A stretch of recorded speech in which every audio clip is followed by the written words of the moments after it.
Bueno, buenas noches ya a todos y a todas. La delegación de Málaga ha presentado un total de 14 enmiendas a estos estatutos y no voy a repetir las que ya han sido asumidas por la ponencia, con lo cual lo que plantea la primera de ellas es en el artículo 3 de la página 16 la denominación, cambiar el primer punto por la denominación del movimiento político social es Izquierda Unida Andalucía, siendo su sigla IU Andalucía, así como la Izquierda Unida de los Verdes Convocatoria por Andalucía y sus siglas son IULVCA. La razón es usar IU Andalucía como nombre de marca sin que se modifique el nombre jurídico, que serían siendo las siglas que vienen reconocidas de siempre. Se acepta. Salvo que alguien quiera defender el texto, que siempre existe la opción, ¿eh?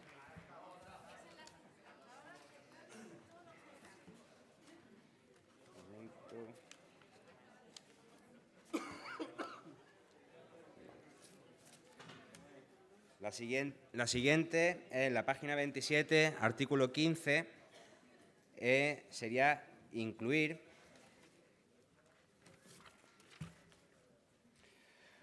un apartado más y sería mantener el compañerismo con el resto de personas en los diferentes niveles de la organización, siempre desde el respeto y particularmente no actuar nunca de forma machista o sexista, como deberes de los afiliados.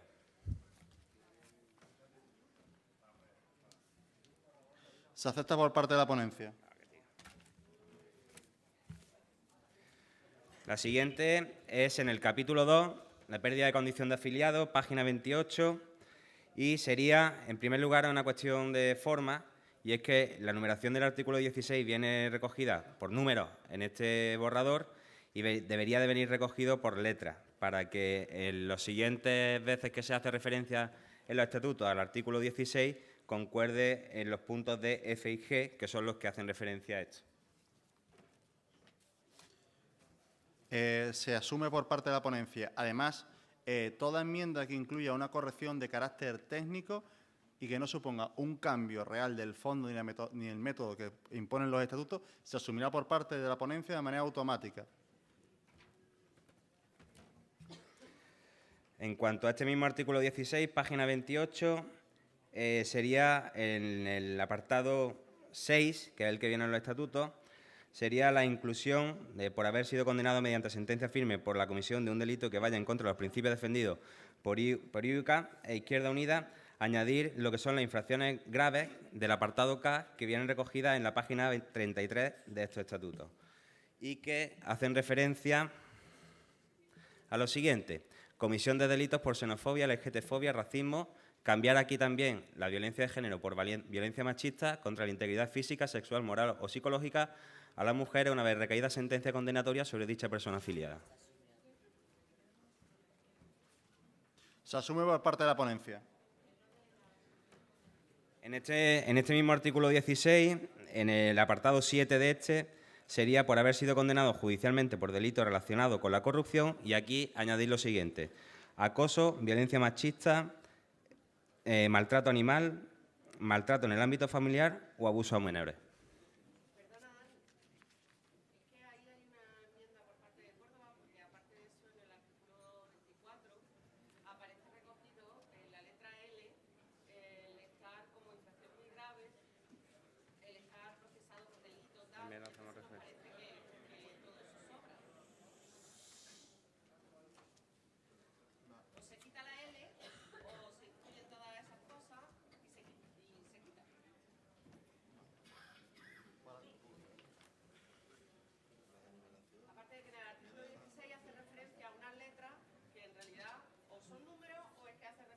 Que es lo que hemos hablado. Ah, vale, vale. Perdón. Vale, continúa. La siguiente es una cuestión también de procedimiento. Los papeles. ¿El destruir el documento implica que renuncies a...? Sí. La siguiente es una cuestión también de procedimiento y es en la referencia a lo que son la vulneración o derechos de incumplimiento de deberes, capítulo 3, página 29, y en realidad en todo el documento tenemos que aclarar si cuando hablamos de plazo hablamos de días naturales o días hábiles, porque en unas cuestiones hablamos de días naturales, en otras cuestiones hablamos de días hábiles, en otras cuestiones hablamos de días sin especificar. y lo que proponemos es que la tramitación y todos los plazos sean contemplados como días naturales.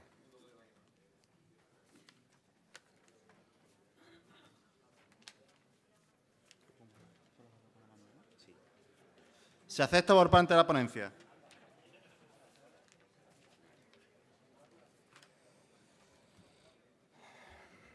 La siguiente es página 30, artículo 21, y es en referencia al archivo de los expedientes.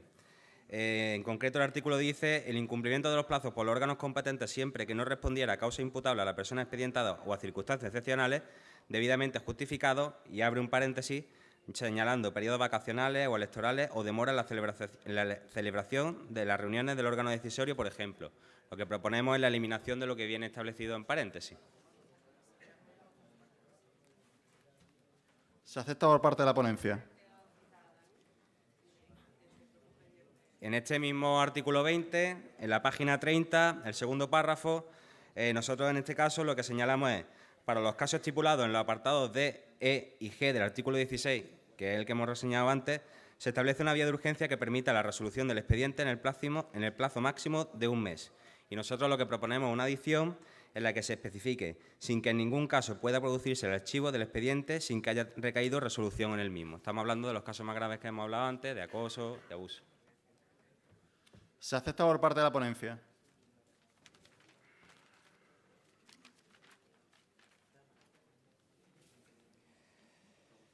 En página 32, cuando hablamos de infracciones e sanciones, estábamos hablando del punto tercero de infracciones graves.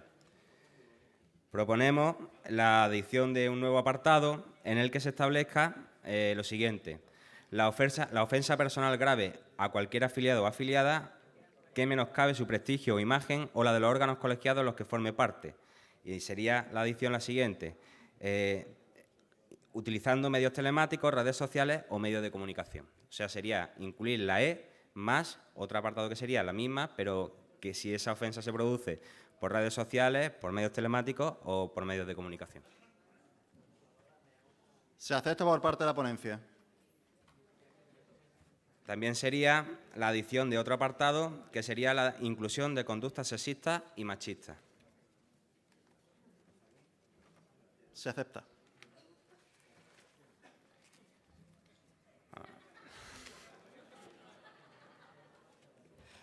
En este mismo artículo sería en el apartado K, cuando hablamos de comisión de delitos por xenofobia, LGTfobia, racismo, violencia, pone violencia de género y lo proponemos es cambiarlo por violencias machistas. Se acepta. Y proponemos la adición de un apartado que sería la comisión de delitos por maltrato animal. ¿Se acepta por parte de la ponencia? Salvo que alguien quiera defender el texto.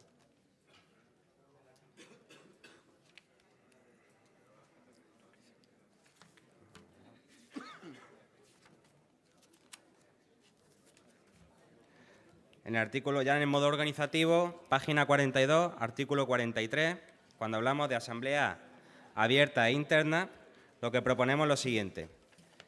En cuanto a las asambleas internas que aparecen en el apartado segundo y el apartado quinto, el primero de ellos, debate y elaboración de los planes de trabajo y debate y aprobación de las evaluaciones, uno de ellos, y el siguiente apartado, presentación de informes de gestión por parte de cargos públicos y debate sobre aquellos, que esto se incluya en la asamblea abierta, desaparecería de las asambleas internas y pasaría a formar parte de la asamblea abierta. ¿Se acepta por parte de la ponencia? En cuanto al órgano de coordinación de Izquierda Unida, por Andalucía, en el artículo 45, órganos de coordinación, en el apartado tercero, órganos de coordinación comarcal, habla de asambleas comarcales, coordinadora comarcal, y lo que proponemos es señalar un nuevo apartado en el que diga que podrán asistir a sí mismos algún órgano de coordinación de la comarca. Estaríamos hablando que aquí se pedía. Aquí, un órgano de coordinación sería AD y un C, que sería podrán decidir la creación de la comisión colegiada comarcal. Se acepta con una propuesta transicional que, al igual que eso en el caso de los órganos de coordinación local, se establece un mínimo de asambleas, pues eso mismo es aplicable para la comarca. Me refiero que ese órgano podrá existir siempre y cuando se den unos requisitos mínimos de existencia de varias asambleas. Se acepta por la delegación de Málaga.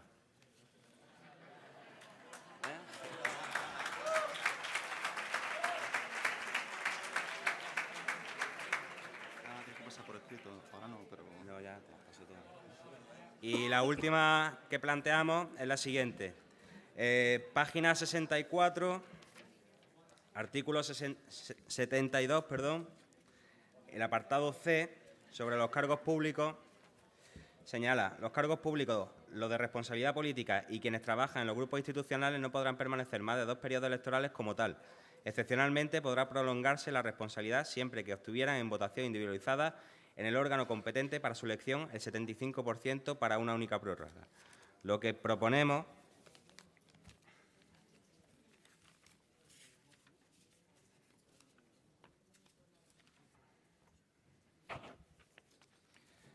es lo siguiente: los cargos públicos, los de responsabilidad política y quienes trabajan en los grupos institucionales no podrán permanecer más de 2 periodos electorales como tal. Excepcionalmente podrá prolongarse la responsabilidad siempre que obtuvieran en votación individualizada en el órgano competente para su elección el 60% de los votos emitidos en la primera prórroga y un 75% en la sucesiva. No se acepta. Y las razones por las cuales planteo que se mantenga el texto es que, más allá que el razonamiento que muchas veces se establece por detrás de esto es aquellas asambleas, aquellos municipios pequeños, nos encontramos con que nosotros no podemos hacer una ley conforme a la excepción. O sea, nosotros tenemos que garantizar los relevos dentro de nuestra organización. Lo que no puede haber es un mecanismo que permita que alguien sea coordinador local o concejal ad eternum. Otra cosa muy diferente es que nos encontremos, que sabemos la realidad de los pueblos pequeños, con que la organización, la asamblea, se mantiene en torno a una persona que es al final el que tira del carro. Las excepciones las iremos viendo, pero si nosotros lo que establecemos es regular ya la excepción, pues lo que implicará es que los relevos generacionales no se producirán nunca y se generarán unas dinámicas que son muy perniciosas para la organización, que, por cierto, en muchos casos están por detrás de algunos fallos que ahora estamos intentando subsanar.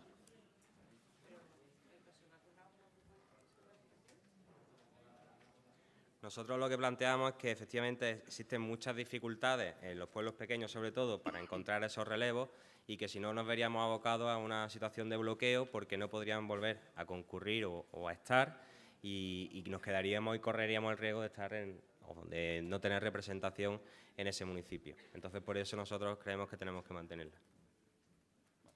¿Se pasa a votación?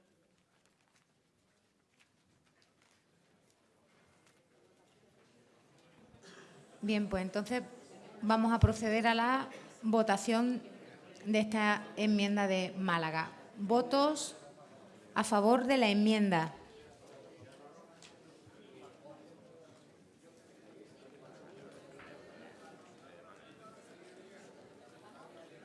Me voy a decir...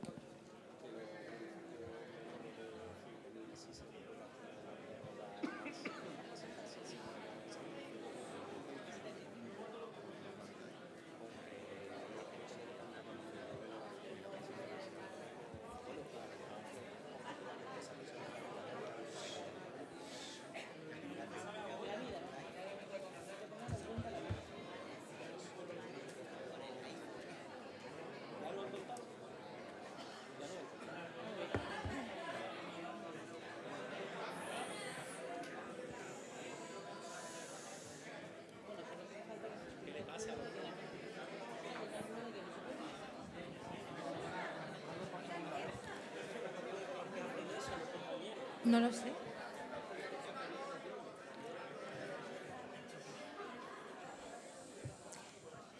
¿Votos a favor del texto?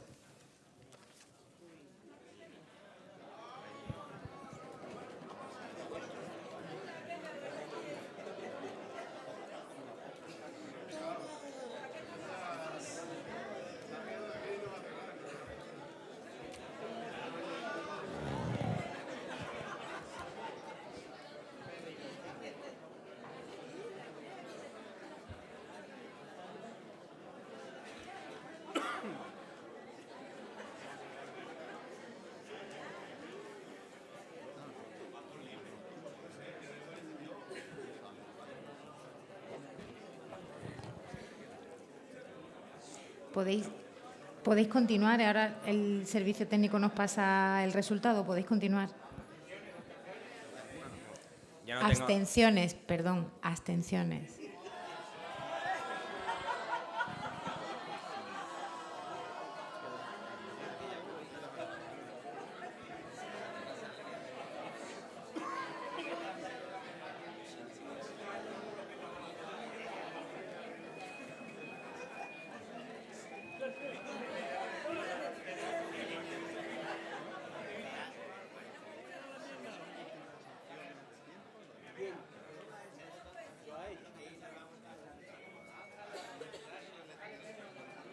En realidad,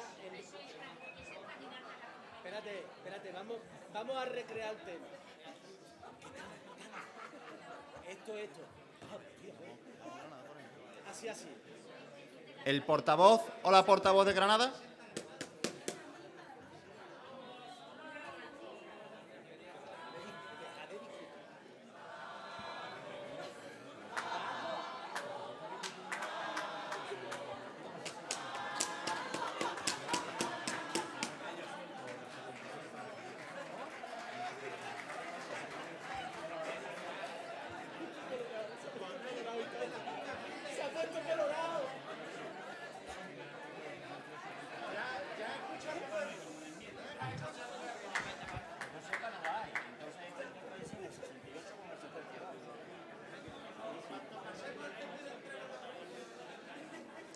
A ver, compañeros, yo sé que estamos cansadas, pero vamos a darle vidilla a esto, pero no este tipo de vidilla, ¿vale?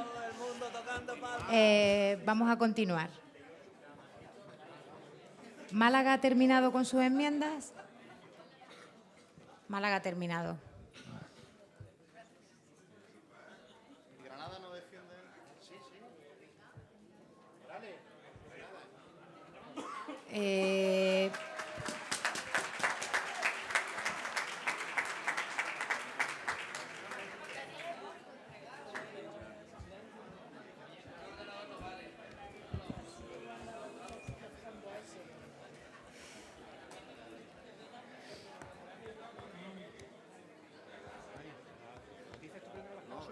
¿Le vamos tirando? Empiezo yo y sí, vale.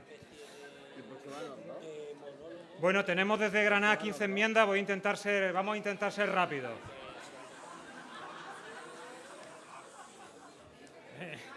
La primera enmienda, en la página 21, el artículo 9, plantea que no se aceptará la afiliación de personas en distintas situaciones de clara contradicción con lo que es nuestra línea ideológica y al final habla de una manera muy confusa y mal expresada de personas contrarias a la violencia de género. Planteamos que se sustituya por personas que hayan defendido posturas antifeministas en general. No tengo ningún tipo de contradicción con lo que plantea esta enmienda, pero creo que lo que añade es mayor confusión.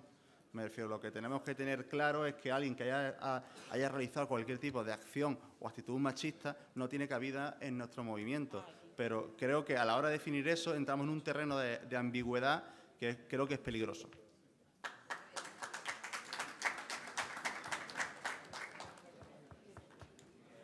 ¿Habrá que votar? Se vota. Y tan amigo.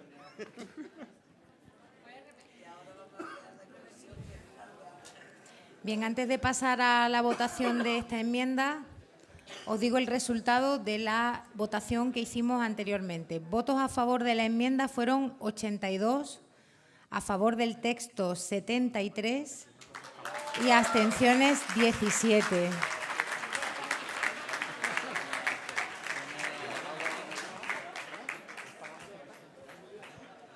Y ahora vamos a pasar a votar esta enmienda. Votos. A ver, compañeras, compañeros, un poquito de silencio, por favor. Votos a favor de la enmienda.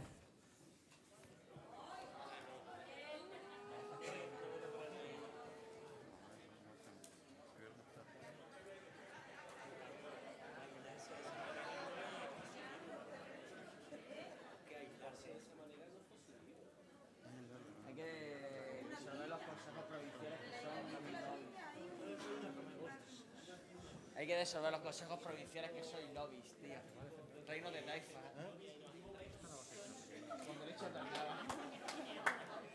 ¿Quieres esta que también tiene? Votos a favor del texto.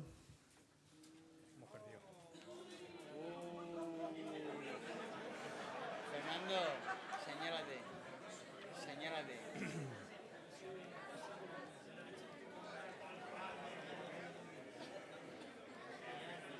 Mira, ni los de Almería, que son medio granadinos, lo han apoyado.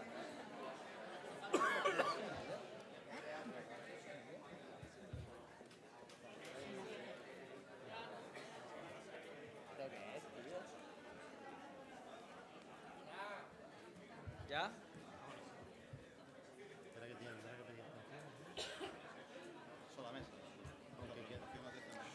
Abstenciones. Esta es la única que se ha votado de Málaga. Ah, Loli, tú también.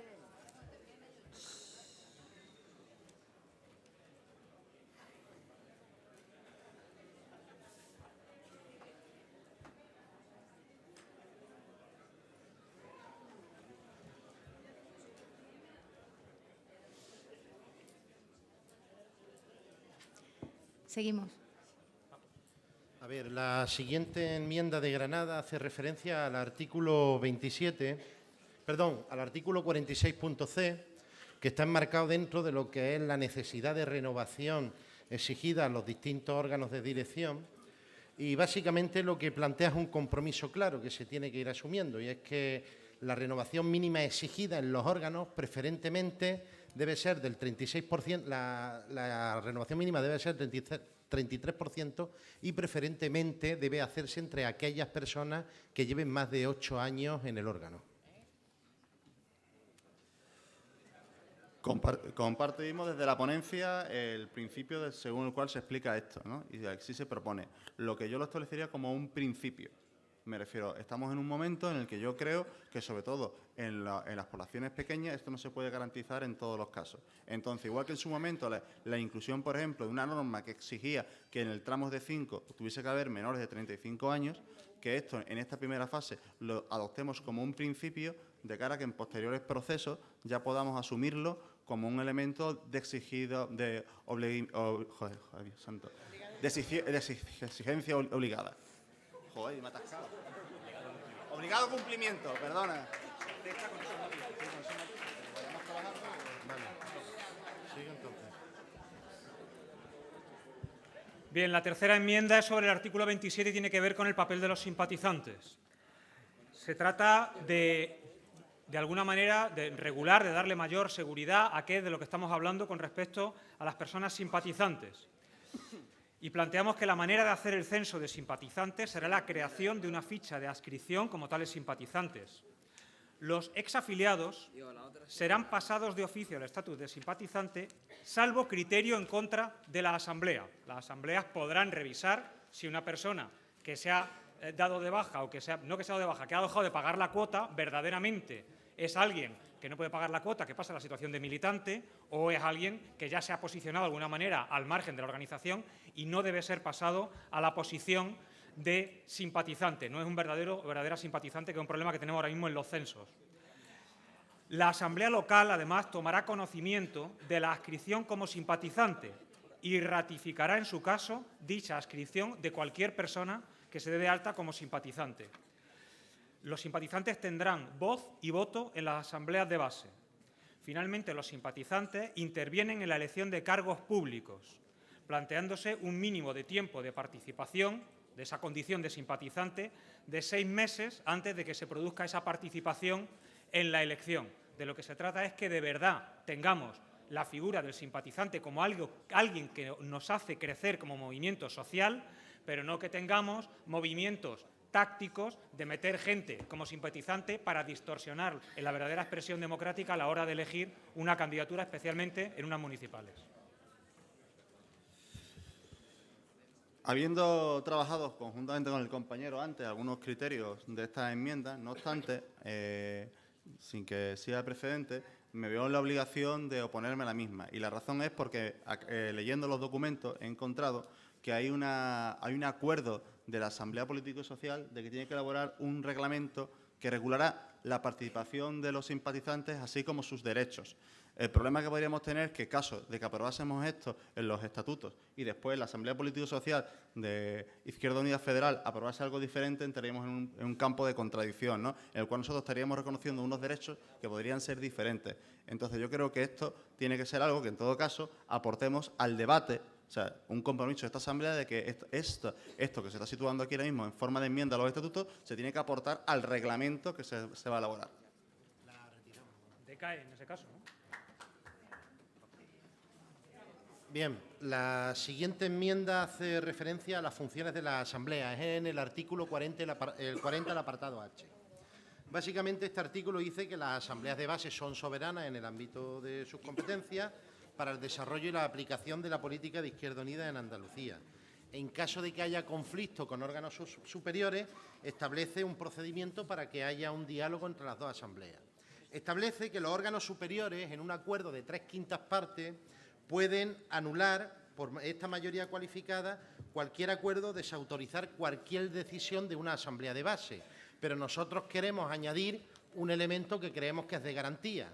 Un acuerdo de una asamblea de base siempre que se constate que este acuerdo es contrario a los principios, valores y línea política aprobada por la organización, porque entendemos que ese sería el marco de actuación soberano del órgano superior al del órgano inferior. Se acepta.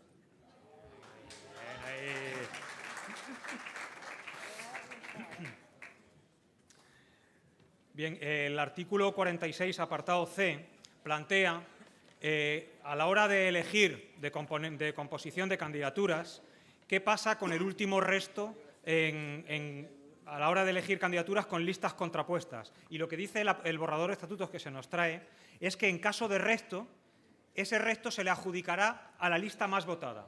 Lo que planteamos es que se mantenga el sistema que actualmente está vigente, que es más democrático y que es más garantista para con las minorías, y que es que el sistema de elección será proporcional, puro y por resto mayor. Se acepta. El siguiente artículo lo acabo de perder.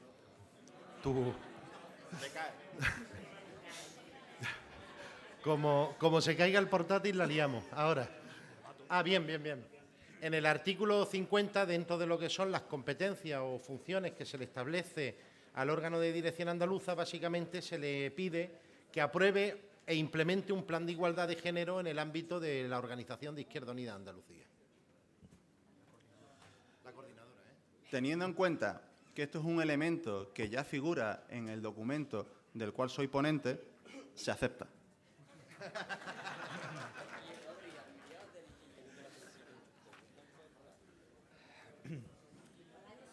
En las páginas 12 y 13, el artículo 54 hace referencia al principio de equilibrio de sexos y plantea que haya la obligatoriedad de acercarse a un porcentaje, al menos un porcentaje del 45% de equilibrio de géneros. Lo que planteamos es que ese porcentaje sea el más próximo posible al 50%, entendiendo que es verdad que en un órgano pequeño de 5, de 7 personas no podemos ir a pretender llegar al 50%, pero establecer el listón en el 45%, cuando podamos estar hablando de órganos muy grandes, como puede ser un Consejo Andaluz ampliado con movimientos y tal, que pueda pasar de 100 personas, es importante que el cupo de compañeras garanticemos por estatutos que tiene que ser del 50% y ni un paso atrás. Se acepta.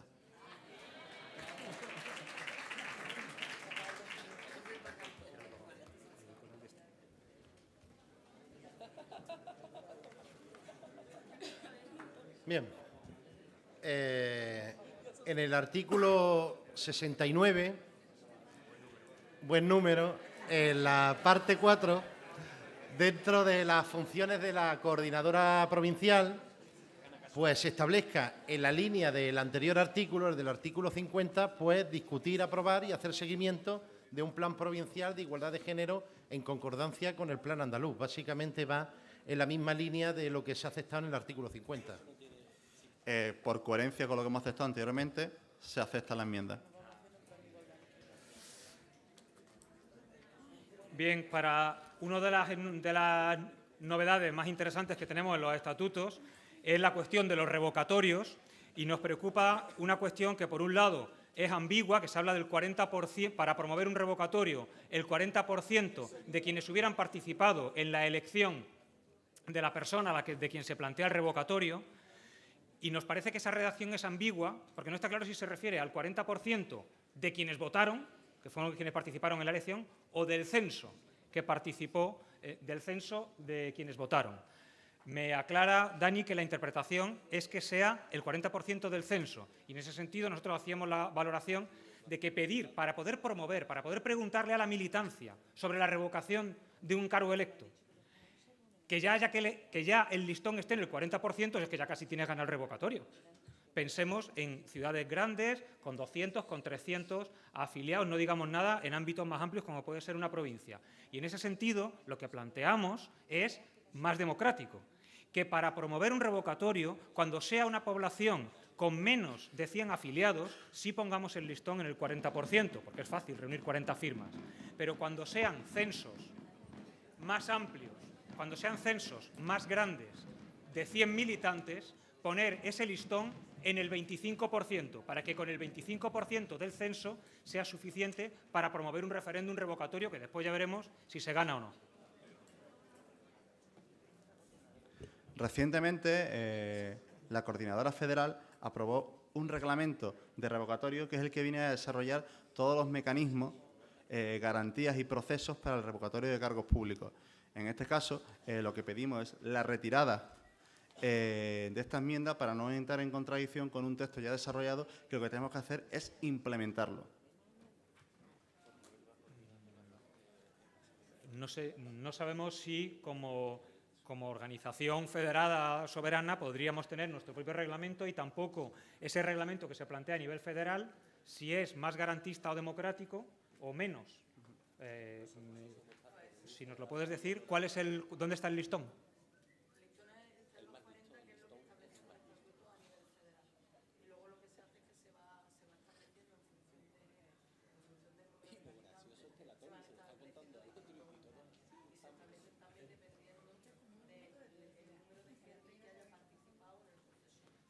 El umbral se puede ir bajando en esa función. Bien, en ese sentido, entonces,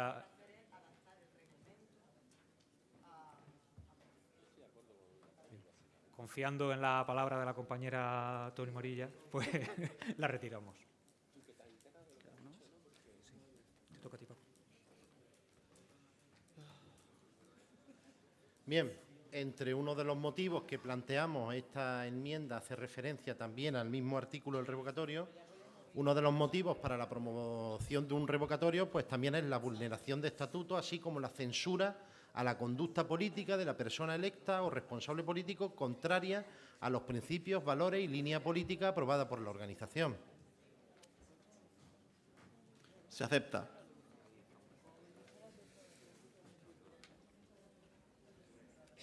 Hay 4 enmiendas ahora que tienen que ver con el anexo tercero, Estatuto del Cargo Público, artículo 72. La primera de ellas hace referencia a una problemática que podemos tener en muchos municipios, la Andalucía rural de los pequeños municipios del interior. Es muy habitual que muchos compañeros y compañeras tengan que tomar la posición de ser concejales de sus municipios. Estamos hablando de ser concejales de un pueblo de 4, de 5, de 6.000 habitantes, de 3.000, de 2.000. Nos parece excesivo que se plantee la incompatibilidad de poder ser concejal en la oposición de un pueblo de ese tamaño con poder tener otro cargo público. Además, es que puede generar incluso algún problema de localidades en las que sea una dificultad a la hora de confeccionar la lista. Lo que planteamos es que el listón lo pongamos en municipios de 20.000 habitantes. Es muy razonable que un municipio de 20.000 o más habitantes no se compatibilice el cargo de concejal con otro cargo público. Sin embargo, entendemos que en municipios pequeños y sin responsabilidades de gobierno se puede perfectamente compatibilizar con otro cargo público, entendiendo que también nuestra militancia será sabia y sabrá cuándo tiene que plantear que esa situación es incompatible o no es necesaria. Pero no nos atemos las manos, pudiendo generar un problema en un municipio, cuando realmente, a la hora de desarrollar las funciones, puede ser perfectamente compatible. En el debate y posición de la ponencia en torno a esta enmienda, recurro al mismo argumento que expuse anteriormente, ¿no? Tenemos que establecer las leyes generales. Me refiero, luego nos encontraremos con excepciones y normalmente los estatutos empiezan donde termina la política. Entonces, nuestra organización, nuestro movimiento, evidentemente, sabrá en qué casos hacer excepciones, pero lo que no podemos es establecer una serie de exclusas que lleven a que, porque sabemos que fundamentalmente donde existe Izquierda Unida, donde es más fuerte, es en los municipios de menos de 20.000 habitantes. Entonces, si abrimos esta exclusa, lo que estamos diciendo es, en el 80% de los sitios donde Izquierda Unida es fuerte, que no se apliquen estos criterios. Por lo cual, yo pido el voto en contra de esta enmienda.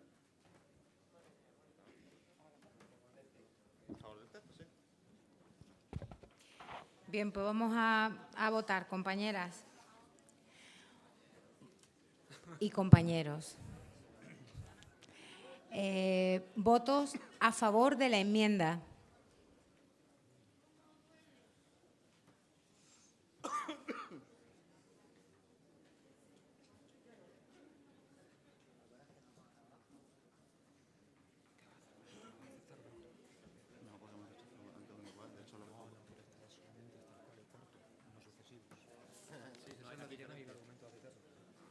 Esa es la diferencia.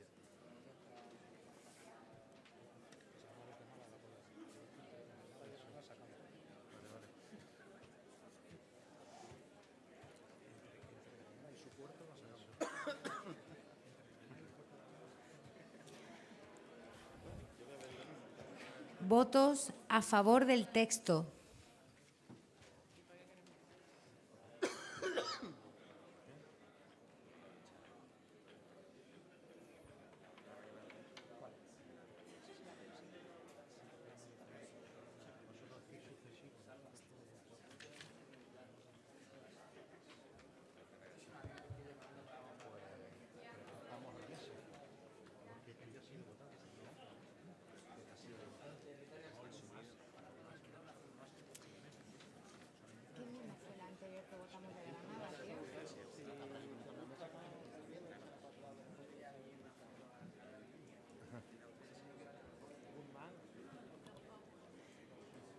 Mientras que los compañeros hacen el recuento y antes de que continuéis, Paco, daros los resultados de la votación anterior que hicimos, de la enmienda de Granada que votamos anteriormente.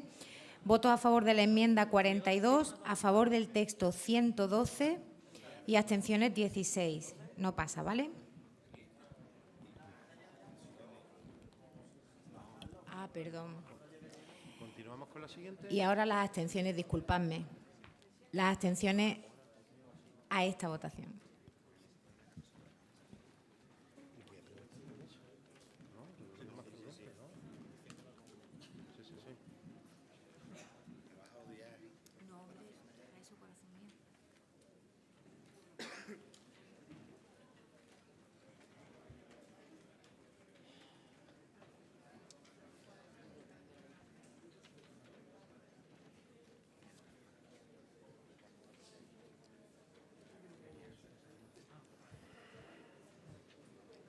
Dale, Paco. Bien. La siguiente enmienda, que es en el apartado C del artículo 72, es muy parecida a la que se ha votado en Málaga. Yo lo que quiero hacerle la consulta, la que se ha votado anteriormente de Málaga y que ha salido aprobada por 80 y tantos votos y 70 y tantos en contra, porque quisiera saber qué es lo que hay que hacer a la mesa, porque enmendamos el mismo artículo, solo tiene un matiz de diferencia. Mientras que la enmienda de Málaga establecía que se requería una votación unipersonal para un tercer mandato de forma excepcional del 60% y un 75% para sucesivo, la nuestra lo que señalaba era el 60% para un tercer mandato y un 75% para un cuarto, sin el sucesivo. Es decir, nosotros establecíamos el corte en el cuarto. Entonces, no sabemos qué hacer. La justificación es muy parecida de esta enmienda a la que han hecho los compañeros de Málaga, con un añadido más. Y es que el artículo 47 de la propuesta de los estatutos establece esta misma fórmula. Con lo cual, si no modificamos el artículo 72, vamos a tener dos artículos hablando de los cargos institucionales contradiciéndose uno con el otro.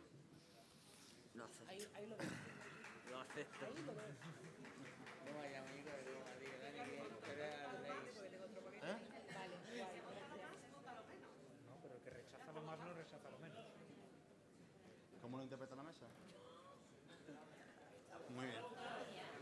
Bueno, desde la ponencia entendemos que una vez el plenario se ha pronunciado por una restricción concreta y mucho más cerrada que lo que viene a plantear la enmienda, nos encontramos en la obligación a sostener que la limitación de mandatos se mantenga en los términos que se aprobaron, que se referían en el texto original, o sea, en la ponencia.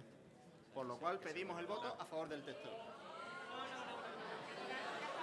Perdonadme, ha habido una modificación de este artículo por una votación mayoritaria de este plenario.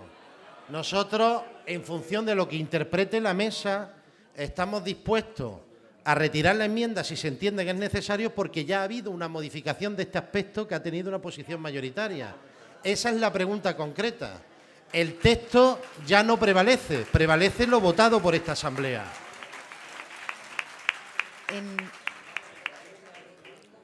Podéis retirarla porque en la coordinadora que habrá dentro de 15 días, como hemos hablado antes, se dará homogeneidad al texto y ese tipo de contradicciones se eliminarán, en este caso con el criterio que ha sido ya votado en la Asamblea. Ok, pues la retiramos en ese sentido.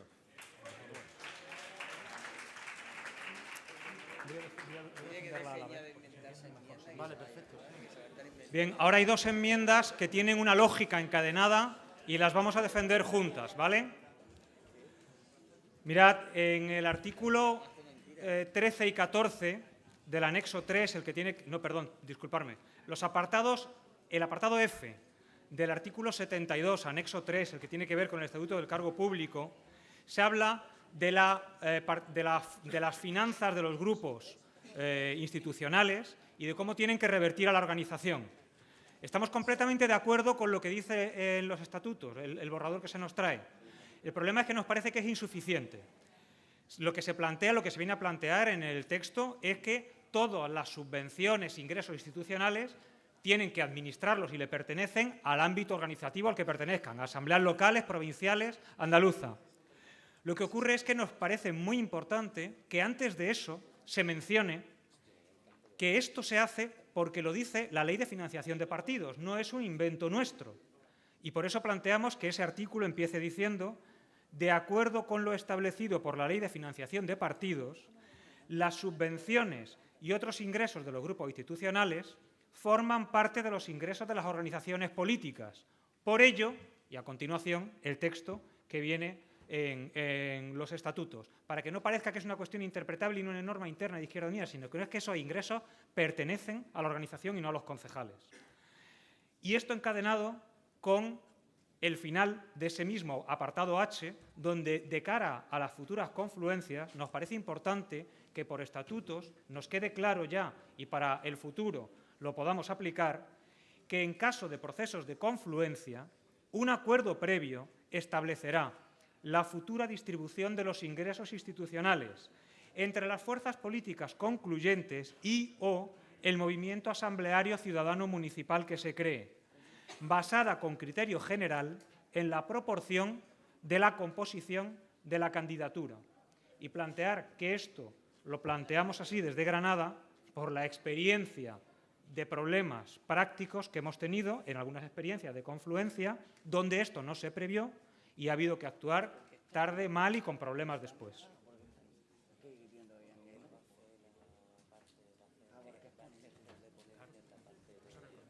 Me ha interesado la enmienda que ha planteado Manuel, pero necesitamos hacer una transaccional para garantizar algo que es fundamental. Yo creo que la línea que plantea fundamental es la del establecimiento de protocolos financieros. Eso se va a hacer a nivel andaluz. además. La cuestión es saber si la proporcionalidad la tienen que dar la participación en listas o la importancia y la sustancialidad de las organizaciones que conforman esa confluencia.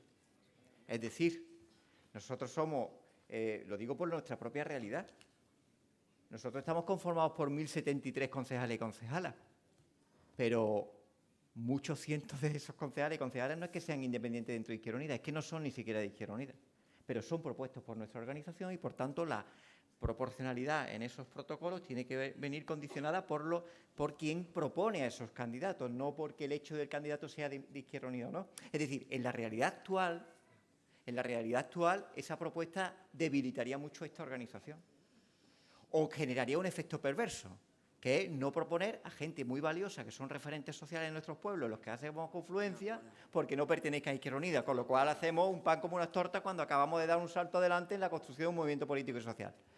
Por eso me ha llamado mucho la atención, porque estoy ahí que parece que no escucho, pero escucho. Entonces yo creo que, cuidado, que la intención, por eso te digo que creo que ha sido una intención muy adecuada, pero es profundamente perverso el efecto que puede generar esa enmienda. Entonces yo creo que lo que sí tenemos que tener claro está en el documento que ha sido la base de nuestro acuerdo, la de los protocolos financieros, obviamente, pero no vincularlo a la participación o no, porque entonces nos estamos frenando nosotros en una práctica que llevamos desarrollando desde los momentos fundacionales. Y es que nosotros elegimos, y es verdad, y nadie nos lo tiene que decir, a los mejores y a las mejores en las listas, ya sean de donde sean. Por tanto, la proporcionalidad en la importancia, yo creo que ha quedado claro, ¿no? Entonces yo plantearía de caer la enmienda, ¿no? Yo lo que os plantearía, como estamos de acuerdo en el espíritu, y esto va a ser objeto de una redacción más fina de cara a la coordinadora, que se redacte. ¿Sí? Estamos de acuerdo en la intención, lo que queremos que se plantee. Entonces, pero es que son una barbaridad. Claro, no, es que una barbaridad.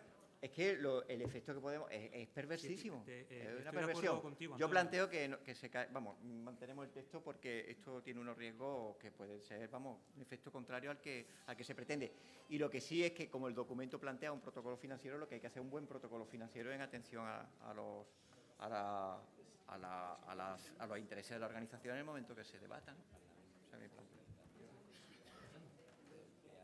Proponemos que decaiga esta última parte, pero la primera parte entendemos que es asumible, que es la que hace referencia a la ley de financiación de los partidos políticos.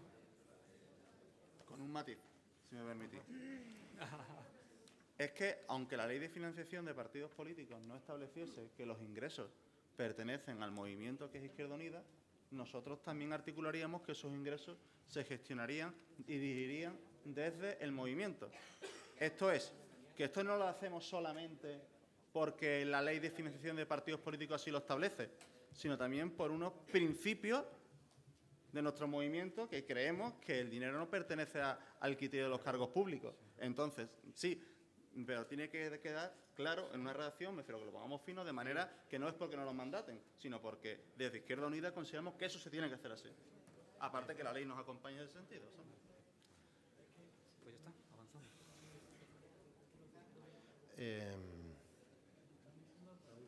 Y la última. Una disposición adicional, sobre todo si es asumida.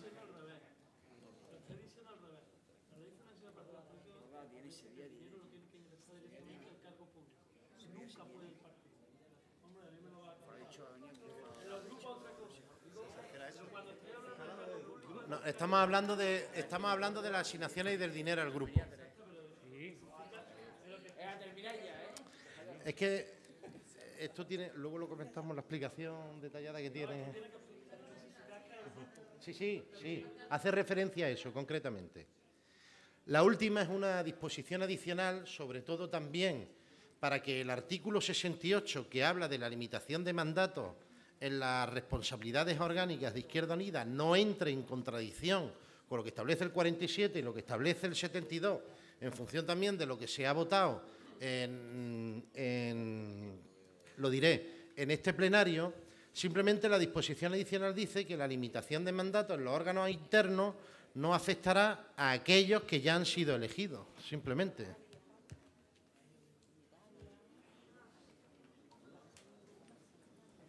Desde la ponencia consideramos que una vez puesto en marcha una política de promoción de cuadros, de referentes, de necesario relevo, de que no sean los mismos hombres y mujeres los que estén a todos los niveles del movimiento, esto tiene que empezar a ejecutarse lo antes posible. Por lo cual, defendemos el texto.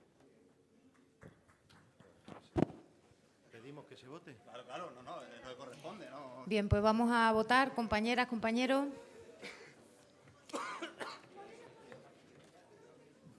Votos a favor de la enmienda.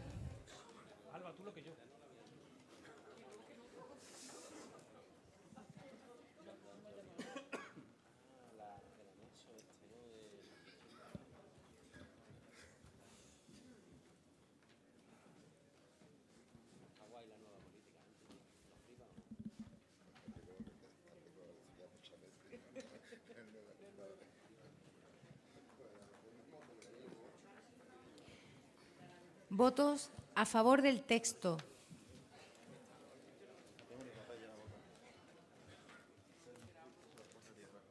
Ya no queda más, ¿no? Ya, Enrique. Ya, ve. Este está que se sale del perraco, ¿sabes?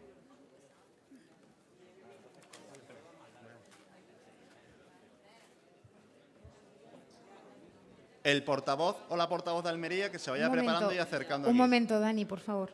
Un momento. Abstenciones. He dicho que hable, digo, se acerque.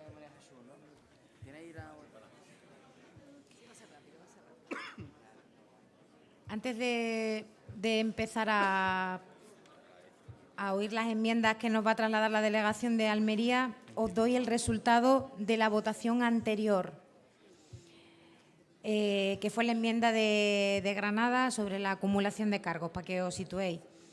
La enmienda ha obtenido 56 votos a favor, el texto 111 y abstenciones 17. Así que no pasa.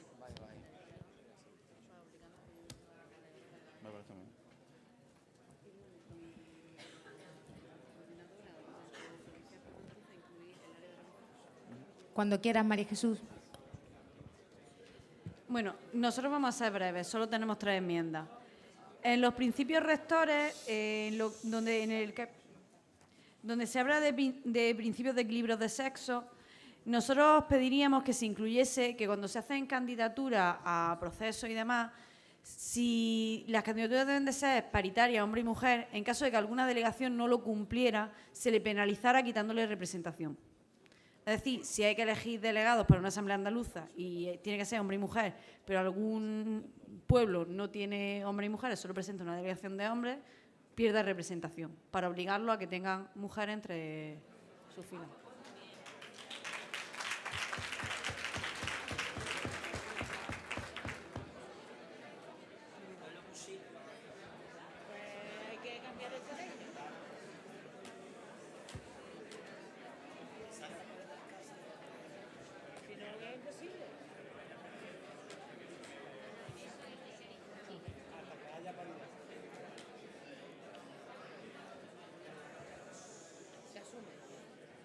No hay ningún problema por parte de la ponencia en aceptar esta enmienda porque, de hecho, con la normativa vigente de Izquierda Unida, con los estatutos, en teoría esas delegaciones no podrían existir. Me refiero, esa delegación electa por una asamblea en la que solo van 3 hombres no podría existir. Me refiero. Otra cosa es que se haga la vista gorda. Entonces, en el sentido de garantizar que en ningún caso se haga la vista gorda, desde la ponencia se acepta la enmienda.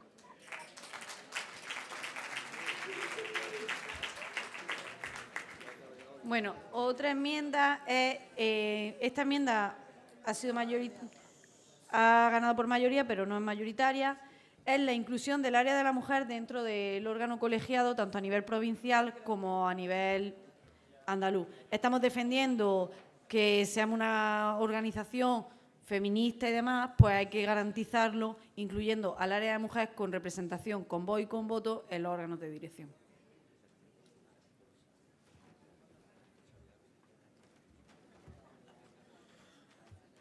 En este caso, si se aceptase de la ponencia esta enmienda, deberíamos incorporar a todas las áreas que tienen un componente más transversal, ¿no? Me refiero, caso de incluir al área de la mujer, deberíamos incluir al área de juventud y debería incluirse al área de mayores. Me refiero, si estamos hablando de las áreas que tienen un componente transversal. Y explico esta razón, ¿no? Me refiero, porque si no, estamos estableciendo el criterio de que determinadas áreas participan en determinados espacios de decisión y otras no. Entonces, no, lo dejo evidentemente, considero que desde la ponencia mantenemos en la defensa del texto, pero que si... Claro que sí, evidentemente, yo no puedo decir que no se vote, ¿eh? Hasta ahí están mis poderes, vamos. ¿Se vota? ¿Se vota? Bien, pues vamos a votar. Votos a favor de la enmienda.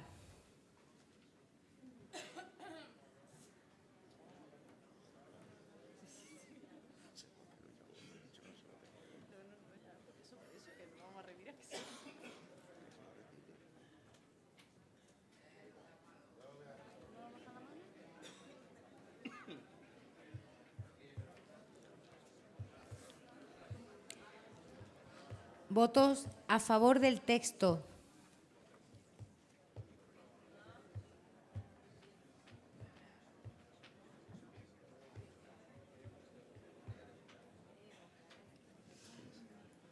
Esto es, en el artículo 46 pone que puede ser o por votación, sufragio universal o por delegación. Entonces, lo de la delegación añadible si se consigue el 75% de los apoyos. No tiene sentido que si todo lo vamos a hacer por sufragio universal o demos libre elección al proceso. ¿Me habíais contado todavía la mesa, perdón? ¿Ah, sí? Por los métodos antiguos. Me tenso. Abstenciones. No, aquí. Es por sufragio universal por delegación. En el tema de delegación, si se considera el 75%. Vale. Mientras que el servicio técnico termina de contar, os doy el resultado de la anterior votación, de la última enmienda que votamos de la delegación de Granada. La enmienda tuvo 36 votos, el texto 141 y abstenciones 11. No pasa. Seguimos, ¿no? Bueno, y la última enmienda al artículo 46. Al artículo 46, donde se habla del procedimiento de elaboración de candidaturas para cargos o órganos internos, se habla de que los órganos, el procedimiento será por sufragio universal o por delegación. Si estamos defendiendo que todos los órganos se hagan por sufragio universal, no entendemos que se deje a libre elección de los que organicen el que sea por un método y otro. Por lo cual, creemos que hay que incluir por delegación si se consigue el 75% de los apoyos. Se acepta por parte de la ponencia.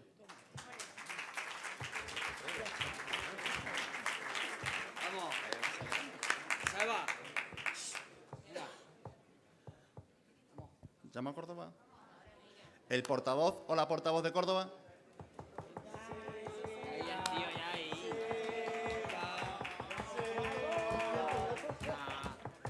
La del este no es a la totalidad, es una aportación. Ahí quiero ver brazos para arriba. Bueno, buenas noches. Empiezo la primera de las 55 enmiendas. Son siete, ¿vale? No os preocupéis. Bueno, la primera de ellas es en relación a un elemento que de forma unánime para la Delegación de Córdoba es importante, que es la Asamblea Anual de Rendición de Cuentas, que para nosotros creemos que supone un salto cualitativo en la organización. Lo que planteamos es la siguiente. En todos los niveles de dirección se celebrará la Asamblea de Rendición de Cuentas, andaluz, provincial, comarcal y local. Lo asumo. La aceptamos desde la ponencia. Vale, gracias. En relación, la segunda enmienda que planteamos es, digo para que lo podáis ver, la página 58, el artículo 69. Habla de la ratificación de candidatura. Y hay un apartado A y un apartado B. En el apartado A, nosotros planteamos que se recupere los actuales estatutos, en el cual hacen una distinción entre los núcleos de gran población y los pequeños núcleos, a la hora de que el Consejo Andaluz, en este caso la nueva coordinadora andaluza, ratifique, digamos, por el peso político específico que tienen las grandes ciudades, que creemos que es importante. Y en relación al B, es que no vemos sentido a la frase.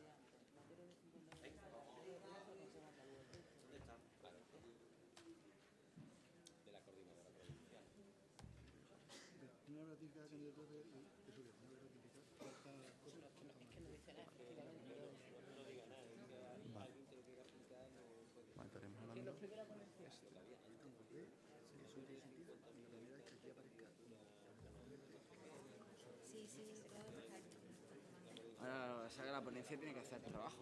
Mientras que los compañeros terminan de cuadrar esa diferencia que tienen, os doy el resultado de la votación de la enmienda de Almería. La enmienda ha obtenido 75 votos, el texto 84 y ha habido 11 abstenciones. No pasa.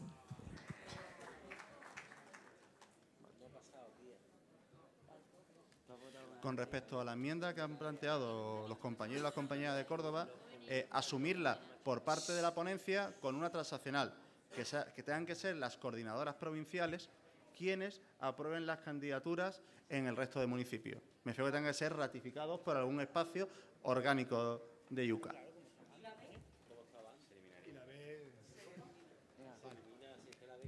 Gracias, Dani.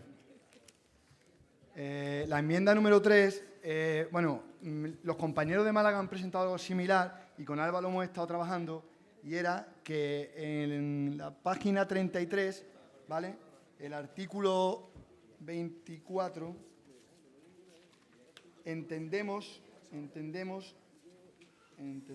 ver si lo encuentro, página 33, artículo 24, no, página 23, página 20, vale, vale. Cuando aparece la comisión de delitos por xenofobia, LGTBofobia, racismo, violencia de género, que se ha cambiado antes en violencia machista, que me parece bien, nos parece bien, contra la integridad física, sexual, moral, psicológica de la mujer, una vez recaída en sentencia condenatoria sobre dicha persona afiliada, entendemos que eso también debe aparecer en el artículo 24 en medidas cautelares. No tiene sentido que solamente aparezca en el artículo 23 la medida D, la E, la F, la G y la K, y los delitos por xenofobia, LGTBofobia, racismo, violencia machista no aparezcan. Nos parece que eso es algo grave y que debe aparecer. Lo del archivo de expediente. ¿Lo modificamos o no se pone en archivo? Los puntos de FG. Me ha dicho que si en caso de que se pase los plazos de un órgano pasa a la... No, es lo que se ha explicado. El artículo 16... Y se le tiene que resolver en un mes. El artículo 16 que... Yo sé, yo he ido porque la redacción... Por dar emoción. Vale, incluimos al final. Y aquí está metido en el artículo 16 el K. Pues digo que quedan dos mínimos. Ya ha sido corregida con una enmienda anterior. Porque son dos que tiene que decir ahora. Gracias, Dani. La enmienda número 4 es en relación a la página 30, al artículo 21, en relación al tema de los expedientes. Y nosotros planteamos una pequeña adición, ¿vale? La leo, ¿vale? Vuelvo a repetir, página 30, artículo 21, ¿vale? Y lo leo, la modificación que planteamos, la agregación. Nunca podré ser causa de archivo de un expediente o el fin de las medidas cautelares que se hubieran podido adoptar el incumplimiento de los plazos por parte de los órganos competentes o la falta de quórum de los mismos, independientemente de que no respondan a circunstancias excepcionales debidamente justificadas, periodos vacacionales o electorales o demora en la celebración de las reuniones del órgano decisorio, por ejemplo, o a causas imputables a la persona expedientada. En el caso de que esto se produjera, desde el órgano inmediatamente superior al que cometió el incumplimiento de los plazos, se podrá retomar la instrucción del caso, reprobando, por tanto, la mala actuación de éste, resolviendo siempre la instancia correspondiente en un plazo no superior al mes desde la fecha en la que se acordó subsanar el incumplimiento. hago una explicación política ante lo que he leído. Lo que venimos a plantear es que cuando se inicie un expediente por alguna cuestión que consideremos grave y el órgano competente en ese momento del expediente no actúe como debiera actuar, por diversas circunstancias, porque los compañeros y compañeras de la comisión expediente no hagan sus deberes, lo que no puede pasar es que una de las personas o la persona que supuestamente ha cometido un delito salga impune porque los del órgano no han hecho nada. Entonces, ¿qué planteamos? Que el órgano superior, en el plazo de un mes, tenga la capacidad de poder recuperar el expediente para que la persona que ha cometido un presunto delito grave pues no salga sin absolutamente nada. Creemos que planteamos un proceso garantista, pero a cada vez alguien que comete un presunto delito, no, hablando claro, pues no pueda tener capacidad de influir en una instrucción que no sea correcta y se pueda librar, porque por encima de todo tenemos que defender pues, el cumplimiento de unos derechos y deberes, y eso es lo que planteamos. Sí, no te las curro. 20 pavos es lencería fina, tío. Lencería fina.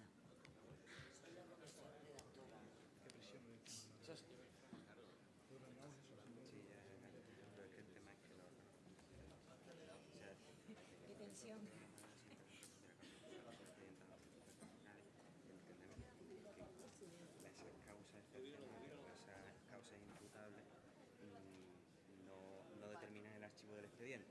El archivo del expediente se continúa bien. No, no, si librarse no se va a librar, si la instrucción se queda abierta. La no...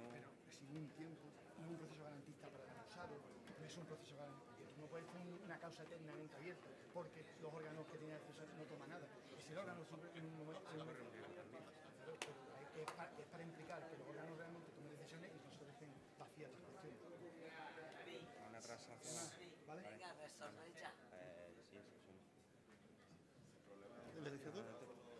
Se asume por parte de la ponencia. Muy bien, gracias. Muchas gracias.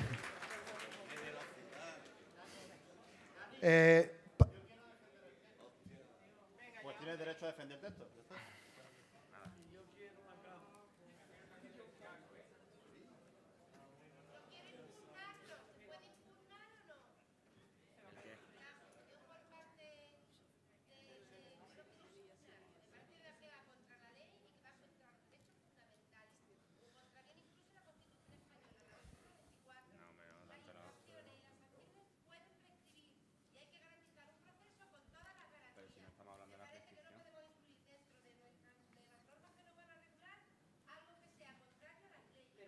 Nadie está hablando de la prescripción.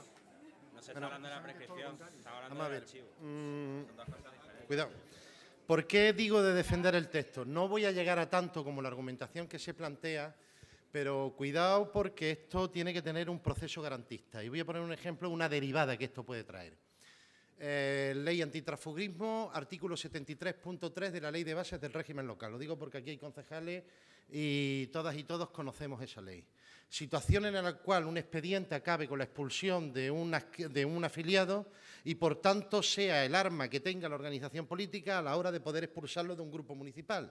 Si no garantizamos que el proceso sea garantista y además tenga una delimitación fijada por los días en los cuales se tiene que resolver un proceso de expediente, al final lo que estamos es dándole un arma a cualquier posible concejal no adscrito para que no sea declarado no adscrito, se pueda ir a un juzgado, pueda denunciar por derechos fundamentales e Izquierda Unida se quede sin la representación en la institución porque tenemos un problema de vicio dentro de nuestra propia organización. Artículo 73.3 de la Ley de Bases de Régimen Local.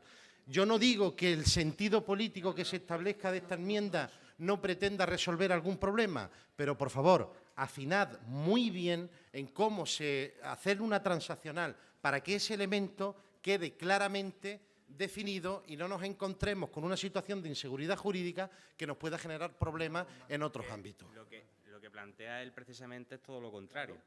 lo que está planteando es el límite temporal para el archivo del expediente y que en caso de que no se reúna el órgano instructor, el órgano superior inmediatamente resuelva. Pero un expediente tiene un instructor. Claro. El instructor tiene un periodo. Claro. Si el instructor no establece, lo que hay que hacer es proceder a la caducidad del expediente y volver a abrir otro si es necesario. Pero no hacer prevalecer un expediente porque un órgano que no es competente pase los plazos adecuados y, por tanto, genere una situación de inseguridad jurídica. Es lo que trato de señalar. No es esa la intención, Paco. Lo que estamos hablando... Vamos a ver. Si lo que precisamente planteamos es todo lo contrario, que sea garantista. ¿Por qué? Porque el hecho de que aquí no aparezca un plazo, en un momento determinado se cumple el plazo y no pasa nada. Y lo que venimos a decir es que el órgano superior hay un mes más para, en el caso de que el órgano no haya actuado correctamente, actúe. Esa es la historia. Precisamente lo que pretendemos es absolutamente garantista. Primero, para la persona que se pueda defender y no esté en un expediente eterno. Y segundo, porque en el caso de que no actúe bien el órgano, pues haya capacidad de la organización de poder responder. No asumir que se ha actuado mal, impunidad absoluta, tanto para el que hace como para el que se queda eternamente en un caso de expediente, en un caso presunto delito de algo que no sabemos qué es. Eso es lo que venimos a plantear. Bueno, podría ser una transaccional. De todas maneras, si el compañero ha pedido defender el texto, se tiene que proceder a la votación. No hay posibilidad de transacción. Me refiero, podemos... Vamos a votar. Votos a favor de la enmienda. Se podría hacer una transaccional y es incluir en el primer párrafo lo que hemos incluido en el segundo, que ha sido aprobado por todos, y es sí que en ningún caso pueda producirse el archivo del expediente sin que se haya recaído resolución sobre el mismo. No, porque resolución puede ser de prescripción. Eso es lo que se ha aprobado anteriormente para los casos estipulados en el D, E y G del artículo 16, que establece que la vía de urgencia permite la resolución del expediente en el plazo máximo de un mes, sin que en ningún caso pueda producirse el archivo del expediente sin que haya recaído resolución en el mismo. Adaptar esta parte a la primera parte del artículo. Eso se podría hacer. Lo que tenéis que plantear es si se vota entre la transacción o entre la enmienda original, pero en cualquier caso se vota porque está defendiendo el texto. A ver, yo no planteo la transacción porque en el fondo es otra vez volver a eternizar el proceso y lo que nosotros queremos es un proceso garantista, tanto para la persona que es acusada como para la organización en sí que pueda actuar ante la inoperancia de algunos compañeros que no quieren que se actúe jurídicamente y respetando los derechos de la organización. Esa es la clave. Bien, pues entonces la transacción no se acepta. Bien, pues vamos a ver. Votos a favor de la enmienda.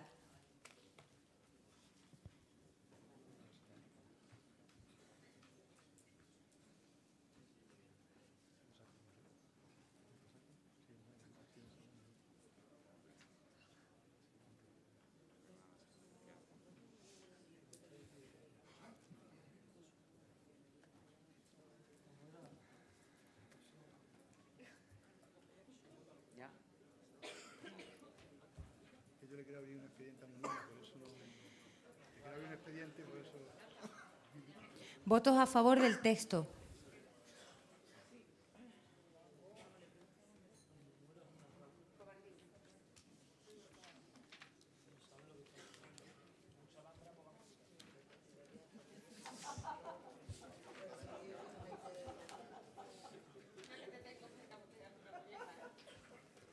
Voy a hacer mucho pipí.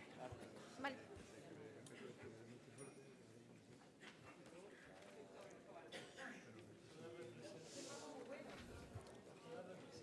No ha mandado Twitter, tío. No ha mandado Twitter. Abstenciones. Una disposición final. 5 me quedan 3 más, ¿vale? 5, 6, 7.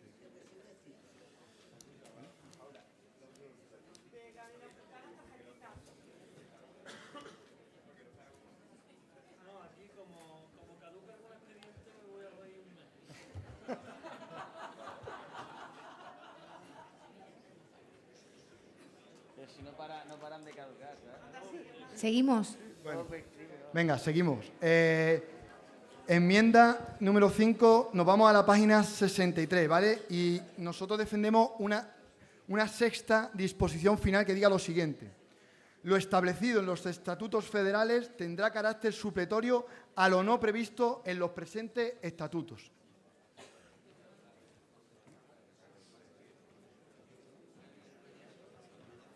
¿Se acepta por parte de la ponencia? Gracias.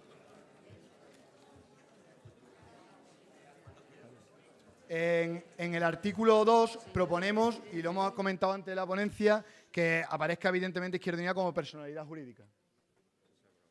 Se acepta y está anunciado por parte de la ponencia. Vale. Y la última enmienda, la séptima. Me voy a...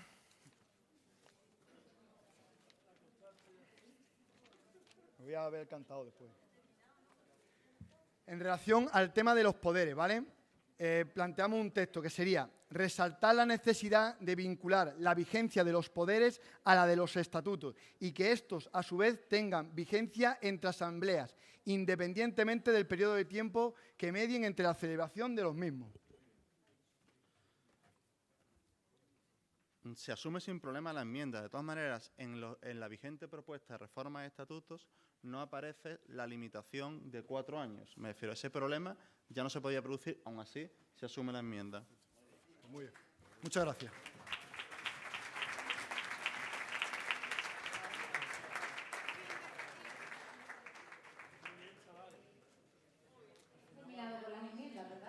Hay que votar los estatutos completos. No tenía enmienda. Vamos a hacer la votación final. Antes os voy a dar el resultado de la votación de la enmienda de Córdoba. La enmienda ha obtenido 47 votos, el texto 89 y 32 abstenciones. No pasa.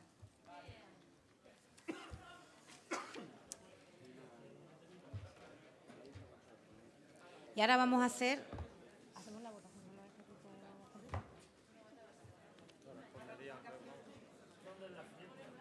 Bien, pues vamos a votar...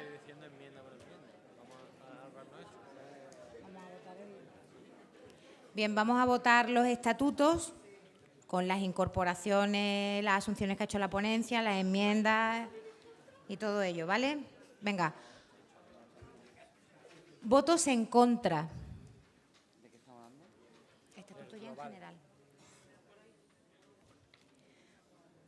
Abstenciones.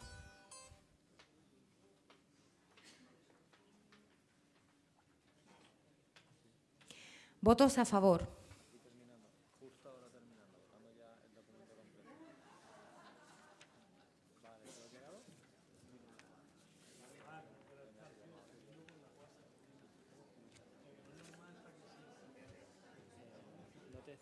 Una, sino que lo lógico sería decir, votamos el documento con estas enmiendas añadidas. Vamos, no ha dicho nada. Esto es silencio administrativo. Oye, tienes que decir ahora lo del flamenco en la carpa, que ahora va a empezar el concierto de flamenco en la carpa, en la Jaima, que... Espera, que ahora te decir la... Y lo del concierto. Que no hemos terminado. Y lo del concierto en la Jaima. Antes de que terminéis de salir todos corriendo, deciros que mañana, como habéis visto en el horario que tenemos previsto, comenzamos el trabajo a las 9:30 de la mañana. Vamos a comenzar con el debate y la aprobación de las resoluciones. Finalmente nos hemos acreditado 322 delegados y delegadas. Eso quiere decir que las resoluciones, si es que aún no las habéis hecho llegar todas, recordad que tenéis hasta las 9 de mañana, deben venir avaladas por al menos 48 firmas de compañeros y compañeras para cumplir lo que pone el reglamento. Muchísimas gracias. Ha sido muy buen trabajo. Mañana el último jalón. Y Salva va a contar algo de una jaima, que es que... A ver, que ahí ahora, a partir de ya, ahí en una jaima que han puesto ahí la gente del hotel, va a haber un concierto de flamenco del compañero Romero, que digo para que os vayáis ahora para allá.